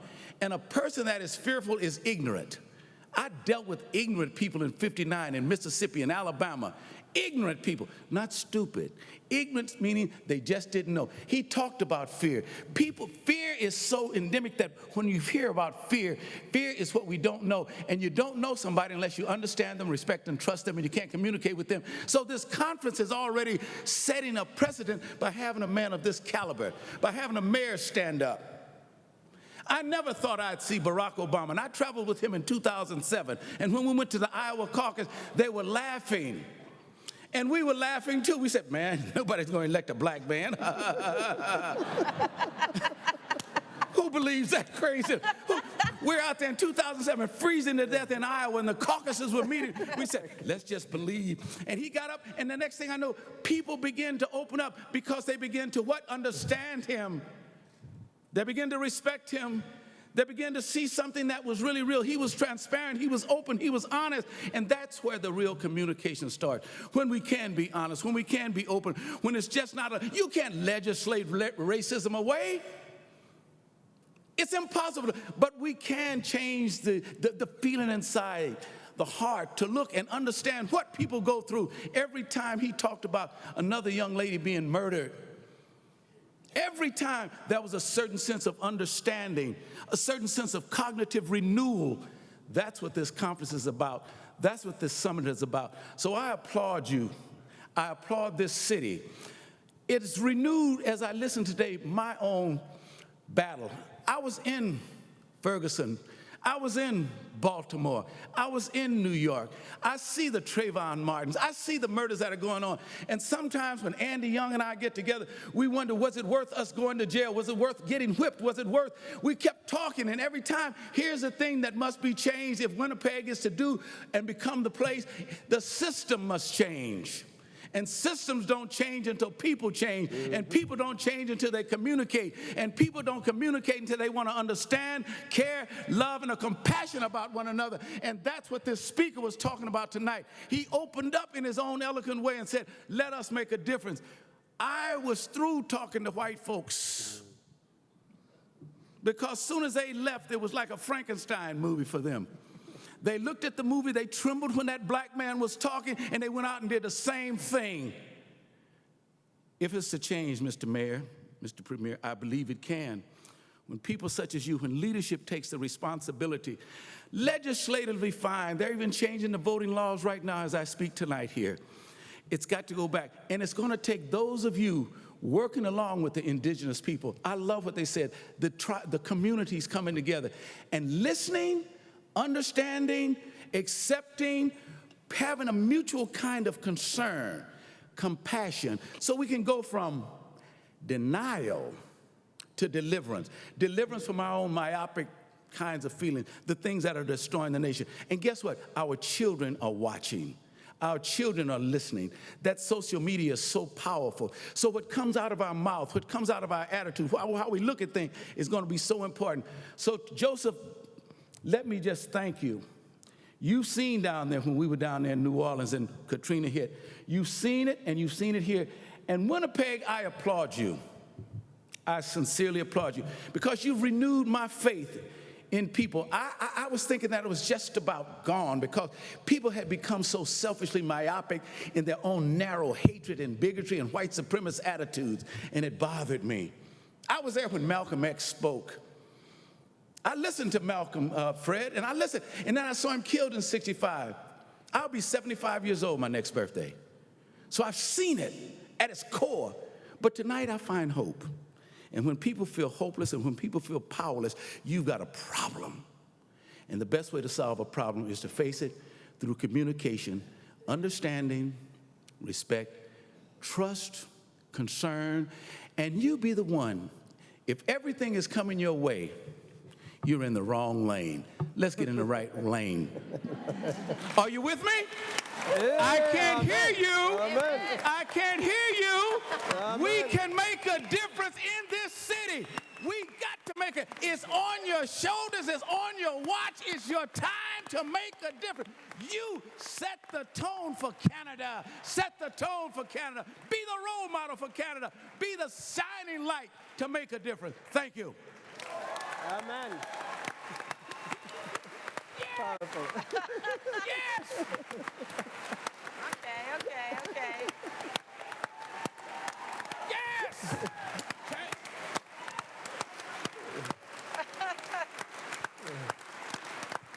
Amen.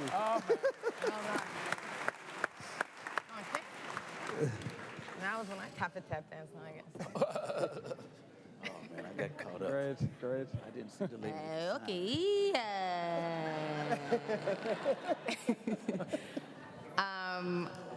What's that? They're both hard speeches to follow. In comedy land, I would just take this mic and drop it and go, what they said, and we'd all go home. It would all be over, we'd hold hands. My name is Aisha Alpha, and I live in Toronto now, but I grew up in Winnipeg. And this is my home, whenever anyone asks me where my home is. I'd like to thank you for having me here tonight. I'd like to thank our speakers before me for doing such a great job of speaking so eloquently on this subject, about getting us riled up, about getting us to pay attention, about getting us to feel compassion for each other. I'd also like to thank Nancy McDonald, who's here from Maclean's, who wrote the article that we're all so riled up about. Well, because people either love that article or they hate the article. But either way, we're talking about it. And that's one of the most important things that's going to come of this summit and come of this. As a comedian, I do stand-up comedy in Toronto, in Canada, North America, and internationally as well. And one of the big things that you notice in stand-up comedy is people always want to censor you.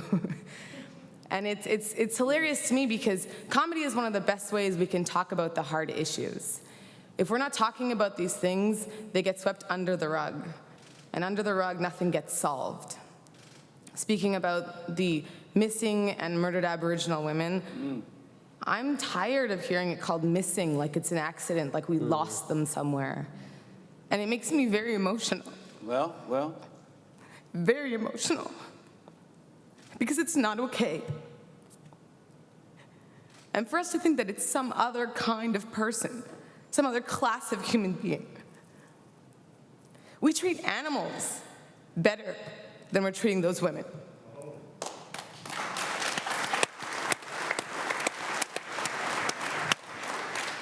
And I recently came back from being in Chicago doing some comedy.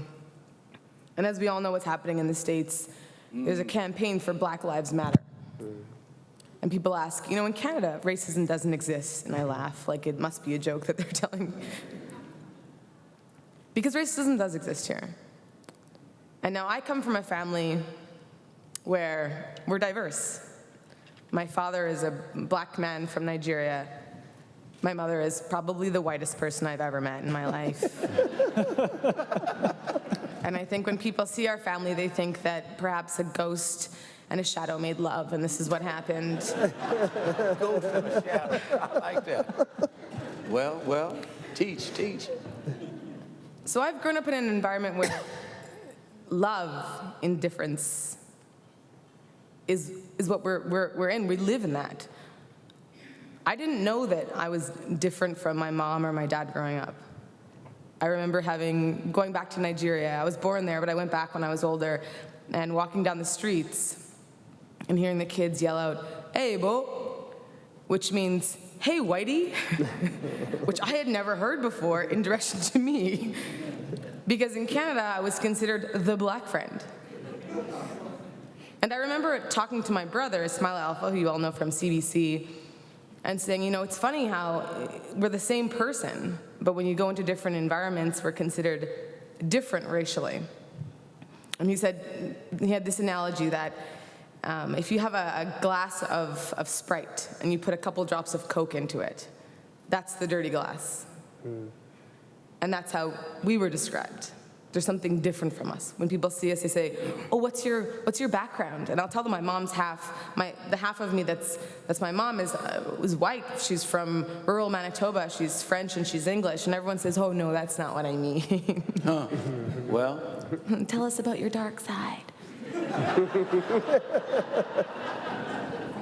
So I realized people want to know about my background, eh? Dad joke for you.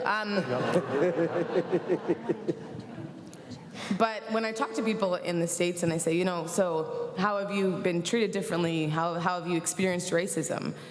And truthfully, my father experienced a lot of racism.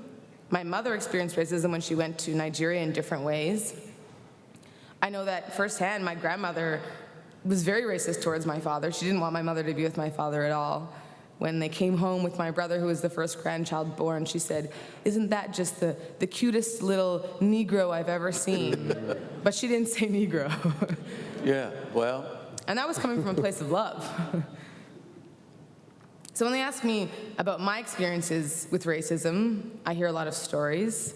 I hear a lot of kids when I was younger saying the N-word, saying different things, and nobody really knew what it was. They didn't know what they were saying. I didn't really know what the consequences of saying that were. And I remember the most racist thing that ever happened to me was when I was living in northern Alberta in a very small community where there were there wasn't a lot of diversity. They had black cows. That was as far as it went. But I went into a school, and my job at the time, I was a youth program coordinator, was to go in and do an anti-racism campaign, and I was really excited about it. And the first school I went to, I walked in, and the receptionist had never met me before.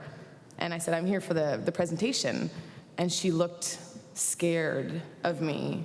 And she backed away slowly and grabbed the intercom and called down to Mr. Johnson's classroom, where she said, "Mr. Johnson, there's some Chinese lady here to see you."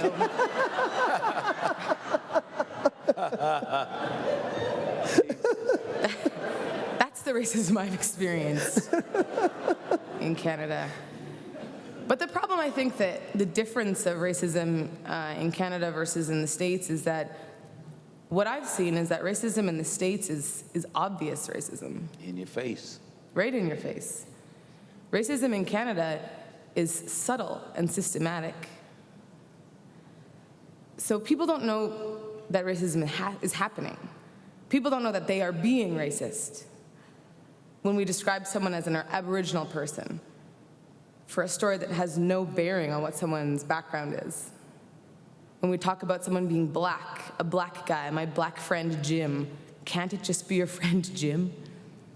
I remember a friend once asking me, how can I tell people about you? And I said, what do you mean? She said, what should I call you? I was like, you know my name is Aisha. She said, yeah, but do I call you mulatto? I heard that that's racist. And I remember thinking, how many Aishas do you know that you need to differentiate by background or skin color? Because I've never met any other Aishas growing up in Winnipeg that, were in my community. Well, but what I found was that they were talking about racism in Canada. There's the racism that Black people experience in the States is the racism that Aboriginal people experience in Canada, and it's more systematic than it is in the States, I think, because we don't even realize that we're being racist, and that's a real problem. That's a bigger problem than just saying something racist to somebody else. And the campaign in the States is Black Lives Matter, and people have asked me, is there a campaign like Aboriginal Lives Matter? And I don't know what the answer is to that. I think it's no, for some obvious reasons. But I also think that it shouldn't be that Aboriginal lives matter or that Black lives matter. all lives matter. All lives matter. It should be that, Well, teach. that all lives matter. And it's so emotional thinking that in a country as progressive as ours, that people would be alienated, isolated, persecuted for something that is beautiful, diversity, heritage, culture, love, compassion. Every single person has something so beautiful to offer. And if we try and whitewash our homeland, we'll be left in the dust. Winnipeg is a place that's becoming more and more diverse. More and more immigration is happening. You walk around, when I was growing up here, I remember I didn't see people who looked like me. And that's changed. I didn't see certain people in power, certain people as our mayor. We didn't have role models necessarily to look up to, and that's changing. And so it comes down to each individual person. I feel like I'm like the drunk uncle at a funeral, or not a funeral, a wedding. Thank you. I'm definitely the drunk uncle at a wedding now. And I didn't think I'd be so emotional standing up here. But this is a message, and it's maybe different from what I thought I was going to speak about, but from the bottom of my heart, in that we're going to spend 2 days together, and I hope at the end of it we realize that all lives not only just matter, but are beautiful and should be celebrated. Well, And that it's our individual duties to stop not only the big things that seem racist or wrong or unjust, but all of the small things as well that happen on a day-to-day basis. Racism in our workplace, racism in our entertainment, racism in the way that we describe things, the way that we describe people, the way that we have prejudices against the people that we even love in our lives. And just having more awareness about that is where it all begins. So I hope that the next 2 days we can learn to be educated, be more compassionate, be more understanding, let go of fear, have more joy and love for each other, because I love all of you guys. oh Lord. So thank you so much. Yeah. Yeah. Reverend. Beautiful.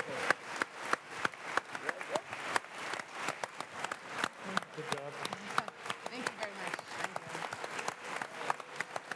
you. Reverend.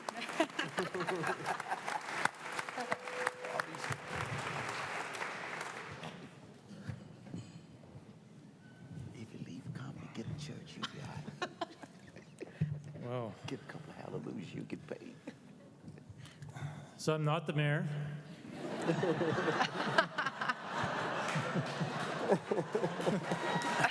did he say? So I'm the man. On the way in, somebody said, "Hello, Mr. Mayor," and I was like, and it happens. Oh. It happens when I wear a suit. It only happens when I wear a suit. So. What a beautiful evening.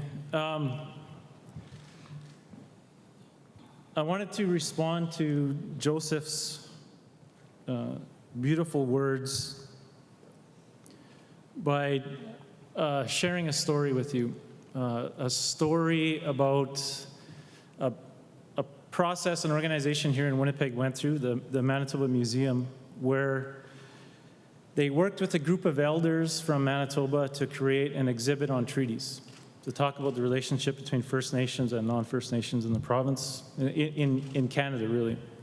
And a significant part of that exhibit was a number of pipes that the museum's been holding. Pipes like this one right here, pipes that become, when you put that pipe together, it becomes an animate object, basically. It has a spirit. And the museum went through this really long process of engaging with First Nations elders to figure out if these pipes should be displayed, if they're displayed, how to display them. And the elders representing all the treaty areas in Manitoba had a really long debate over a period of meetings about whether they should display them. And the reason why they wanted to display them is because they wanted the exhibit to talk about treaties and our collective past and how there's a sacred nature to this relationship. And that you can't talk about this relationship unless you talk about, you can't talk about it from a Western perspective unless you talk about it from a First Nations perspective, and the First Nations perspective contains that pipe. So they went through this process. The elders, at one meeting, one of the elders said, if we don't share this stuff, it'll be our own kids that won't know about it. So if we're going to share it, let's do it properly. And they went through a long process where they had ceremonies for the pipes. They had a feast. They took them to the communities. The kids in the communities greeted them. And they created an exhibit called the We're All Treaty People exhibit. Now, the curator, Maureen Matthews, when the exhibit was open last summer, hung out at the exhibit, kind of watching people as they went through, you know, how much people knew about different issues. And she said, I talked to her at the end of last summer, and she said she was amazed that the one person that went through the exhibit who knew more than anybody else, this person knew about the history where we are. Some of the first settlers here were a guy with a funny immigrant name named Lord Selkirk, who was embraced by Chief Pegwis, forged the relationship that eventually became the Red River Settlement, eventually became our city. This young person talked to the person knew about the treaties, about the different perspectives in this relationship, some of the history, residential schools.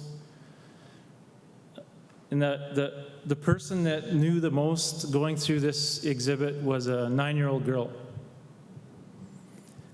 a young Manitoba student with her mother, I believe it was her brother, who led them through and said,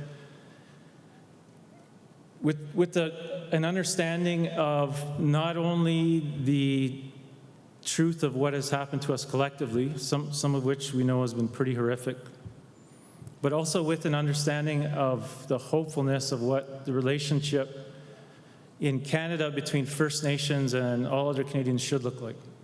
And I would argue that the relationship between all Canadians should look like, that all lives matter. So with that, I would hope that we, over the next 2 days, keep in mind really the young people, this young daughter, that, you know, this is our daughter, really. And that the vision that they carry and the hopefulness that they carry, that we can work together to create some really meaningful, compassionate ways to demonstrate again that we all have an important part to play in this relationship. So thank you.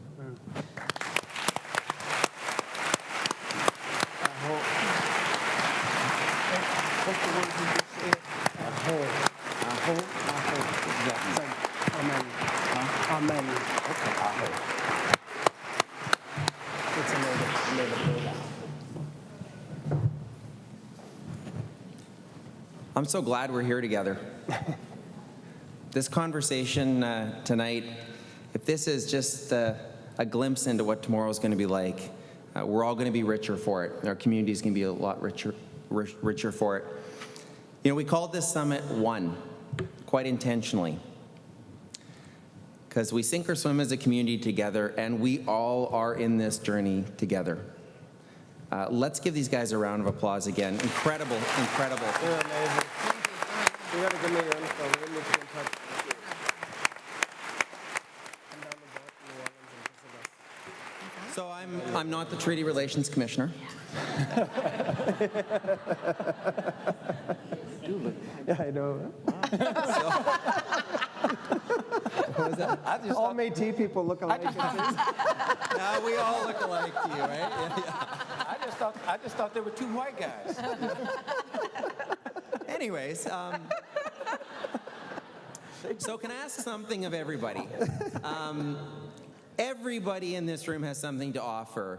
Make a point over the next 2 days of meeting as many of the fellow delegates and speakers as possible. Ask them why are you here? What are you doing in the community?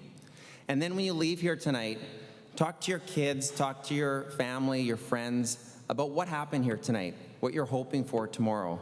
Talk to them about the issues that we're talking about here today. Invite others who are having similar conversations in the community, in other cities. Invite them to share their thoughts. Go online and share with folks what we're doing here, because this matters and you're all part of it. And I feel just absolutely humbled and honored and really excited about the path we're going to take tomorrow and the days and the weeks and the years to come. I just want to thank all of you up here and all of you here and watching on the live stream and social media for being part of this journey with us together. We'll see you tomorrow. Have a great night. Thank you. Merci, Miigwech. I was not being facetious. I said 25.